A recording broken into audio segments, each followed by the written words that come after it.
দীর্ঘ এক দশক পর অবশেষে আলোর মুখ দেখছে দেশের শিল্পায়ন ও বৈদেশিক বিনিয়োগের ক্ষেত্রে অত্যন্ত কৌশলগত মেগা প্রকল্প চট্টগ্রামের আনোয়ারা চায়না অর্থনৈতিক ও শিল্পাঞ্চল।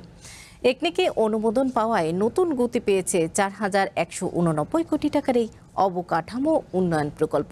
এর ফলে অন্তত $50 কোটি প্রত্যক্ষ বিদেশি বিনিয়োগ এবং প্রায় ১ লাখ মানুষের কর্মসংস্থানের আশা করছে সরকার।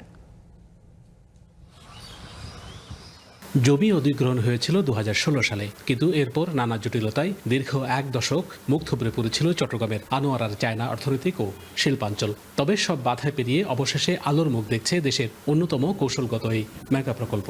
জাতীয় অর্থনৈতিক পরিষদের নির্বাহী কমিটি একনেকে প্রকল্পটি চূড়ান্ত অনুমোদন পাওয়ায় এখন এটি ডানা মেলার অপেক্ষায়। লাইফে কোনো কিছুর গ্যারান্টি নাই, তাই ইন্স্যুরেন্স করুন সিটি ব্যাংকে, কারণ ইন্স্যুরেন্স করলে সিটিতে সুরক্ষা পাবেন নিশ্চিন্তে।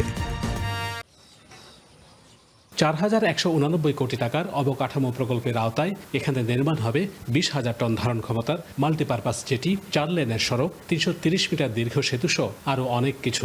প্রকল্পে চায়না বিনিয়োগ প্রায় ২৫০০ কোটি টাকা। অর্থনীতিবিদ ও ব্যবসায়ীরা বলছেন, নতুন এই শিল্পাঞ্চল বাস্তবায়িত হলে ব্যাপক কর্মসংস্থানের সুযোগ তৈরি হবে। মাননীয় প্রধানমন্ত্রী যে উৎসাহ দেখাচ্ছেন এবং চায়না যেভাবে ওনার সফরের উৎসাহ দেখিয়েছেন, আমি মনে করি এই প্রকল্প যদি হয় সামাজিক এবং অর্থনৈতিক দুই দিক থেকে একটা আমাদের এখানে প্রভাব থাকবে। লক্ষাধিক আরো বেশি লোকের কর্মসংস্থান এখানে হইতে পারে, ইকোনমিতে একটা বিপ্লব ঘটবে, এটা বলা যায়। বেনিফিটটা কারা পাবে? বেনিফিটটা আমাদের চট্টগ্রামের মধ্যে পাবে। চট্টগ্রামটাকে একটা হাব হয়ে যাবে। সরকার আশা করছে এখানে $50 কোটি বেশি সরাসরি বিদেশি বিনিয়োগ আসবে। এছাড়া নানা অর্থনৈতিক কর্মযজ্ঞের ফলে দেশি বিদেশি বিনিয়োগকারীদের নতুন ঠিকানা হবে চট্টগ্রাম। চাইনিজ ইকোনমিক জোন হতে যাচ্ছে এবং চট্টগ্রাম থেকে যে করিডোর বাংলাদেশের সাথে সেটা হবে, লজিস্টিক্যাল হাব হবে, বন্দরগুলো অনেক বেশি পরিমাণে কাজ করতে পারবে।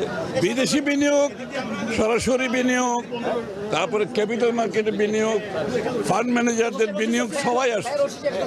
বাংলাদেশ এখন ডেস্টিনেশন ফর বিনিয়োগ। সবুজ সংকেত মেলা এই শিল্পাঞ্চলকে ঘিরে নতুন স্বপ্ন দেখছে বন্দরনগরী চট্টগ্রাম। সংশ্লিষ্টদের প্রত্যাশা, সময়মতো প্রকল্পটির বাস্তবায়ন হলে তা দেশের শিল্পায়নের ইতিহাসে এক নতুন দিগন্তের সূচনা করবে। Shahnaz Riton, one news, Chittagong.